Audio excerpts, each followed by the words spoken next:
এখন শুধু এসে তো বক্তৃতা দিলে চলবে না। জি না, আমার কাছে কি আসে, কারণ আমি যদি ইনশাল্লাহ নির্বাচিত হই।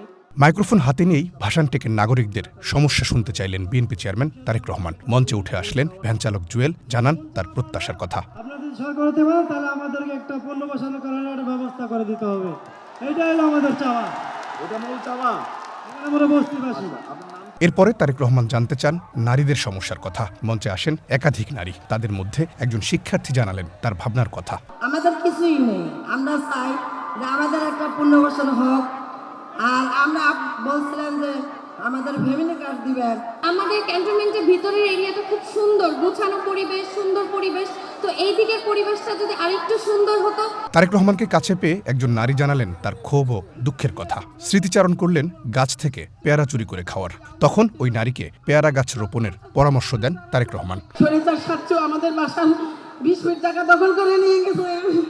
আরো কাটা ছিল জায়গা, 3 কাঠা নিয়ে গেছে। আচ্ছা, যেইটুক জায়গা আছে ওখানে পেয়ারা গাছ লাগাবেন, পেয়ারা হলে আমাকে এনে দিবেন।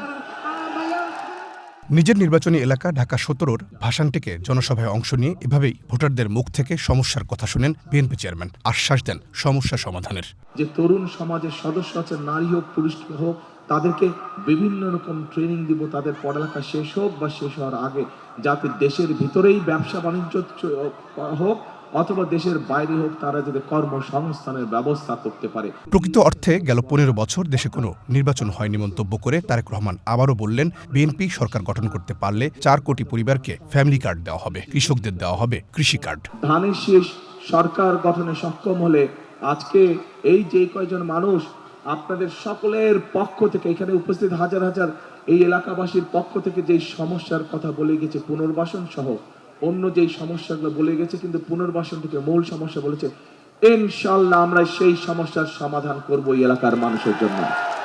অতীতের অভিজ্ঞতা বিবেচনায় বিএনপি দেশের মঙ্গলের জন্য কাজ করে এমন দাবি করে সারা দেশে ধানের শীষের পক্ষে ভোট চান তারেক রহমান। ভঙ্গুর রাষ্ট্র পুনর্গঠনে এই মুহূর্তে বিএনপির কোনো বিকল্প নেই বলে মন্তব্য করলেন বিএনপি চেয়ারম্যান তারেক রহমান।